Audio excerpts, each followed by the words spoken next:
भैरवपुर नाम का एक गांव और वहां एक ऐसा डर है जो दिखता नहीं सिर्फ सुनाई देता है। चलिए आहट नाम की इस खौफनाक कहानी को परत परत खोलते हैं और जानते हैं कि कैसे एक अनसुनी आवाज पूरे गांव को अपने साए में ले लेती है। जरा सोचिए इस बारे में, क्या सिर्फ एक आवाज किसी के दिल में इतनी दहशत भर सकती है कि वो अपने साए से भी डरने लगे? भैरवपुर की कहानी बस इसी एक सवाल से शुरू होती है, जहां एक मामूली सी आहट मौत का पैगाम बन जाती है।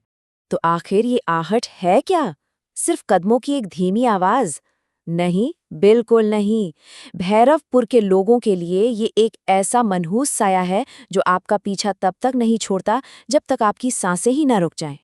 तो चलिए कहानी के पहले अध्याय में चलते हैं। ये हमें ले जाता है भैरवपुर के उस सुनसान गांव और वहां खड़ी उस शापित हवेली में, जहां से इस अनसुने डर ने जन्म लिया था।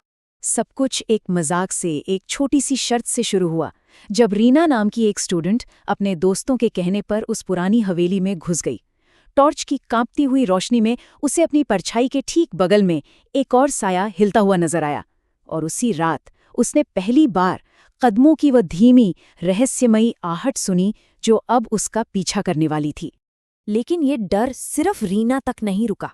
अरे नहीं, धीरे धीरे ये आहट का साया तो पूरे गांव पर फैलने लगा और किसी को ये नहीं पता था कि अगला नंबर किसका है।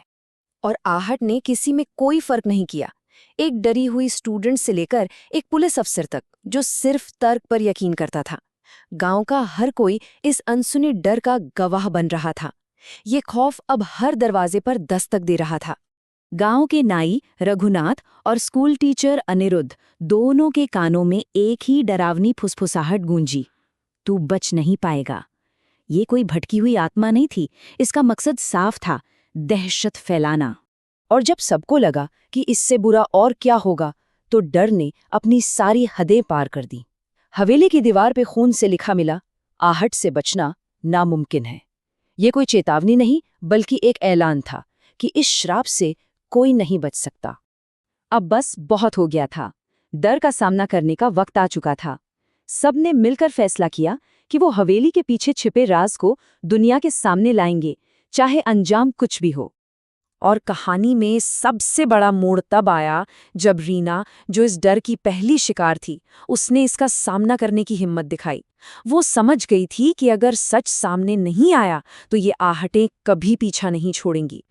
उनका प्लान सीधा साधा था, पर उतना ही खतरनाक भी। पहला कदम, एक टीम बनाना। दूसरा, हवेली के सबसे डरावने हिस्से, उसके तहखाने में उतरना। और आखिरी, वहां जो भी सच मिले उसका सामना करना। और अब कहानी अपने उस मोड़ पर आ पहुंचती है, जहां टीम जवाब खोजने के लिए हवेली के अंधेरे दिल में, यानी उसके तहखाने में उतरती है। अंधेरे तहखाने में दीवारों पर खून से लिखा एक पैगाम उनका इंतजार कर रहा था।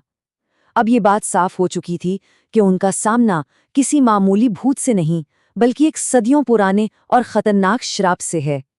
जैसे ही उन्होंने वो पैगाम पढ़ा, तहखाने के एक कोने से एक धुंधला सफेद साया उनके तरफ बढ़ने लगा। हवा में वही जानी पहचानी कदमों की धीमी आहट गूंज रही थी। श्राप का असली स्रोत अब उनके ठीक सामने था।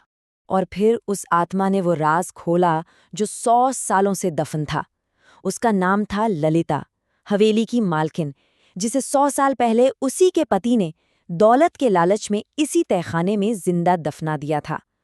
उसकी आखिरी आहटें और चीखें आज भी इस हवेली में कैद हैं। तो अब कहानी अपने आखिरी पड़ाव पर है। सच तो सामने आ गया था, लेकिन क्या इस श्राप को तोड़ा जा सकता था, या ये अंत एक नई और भी भयानक शुरुआत होने वाली थी? श्राप को खत्म करने का एक ही रास्ता समझ में आया, हवेली और उसमें कैद ललिता के अवशेषों को जला दिया जाए, ताकि उसकी आत्मा को शांति मिल सके। उन्हें पूरी उम्मीद थी कि आग की लपटों के साथ ये डर भी हमेशा के लिए राख हो जाएगा, पर उनकी उम्मीदें बहुत जल्द टूटने वाली थीं। कुछ दिनों तक गांव में अजीब सी शांति रही। सबको यही लगा कि श्राप खत्म हो गया है, लेकिन वो बहुत बड़ी गलती कर रहे थे। आहट कहीं नहीं गई थी। कहानी ठीक वहीं आकर खत्म होती है जहां से वो शुरू हुई थी।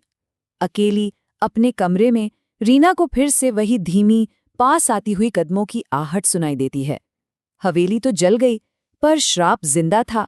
डर कभी खत्म हुआ ही नहीं था। वो तो बस सही मौके का इंतजार कर रहा था। और आखिर में ये कहानी हमें एक सवाल के साथ छोड़ जाती है। अगर आहट सुनाई न दे तो क्या इसका मतलब है कि वो वहां है ही नहीं? शायद असली डर वो नहीं जिसे हम देखते या सुनते हैं, बल्कि वो है जो हमेशा हमारे साथ रहता है, बस महसूस नहीं होता।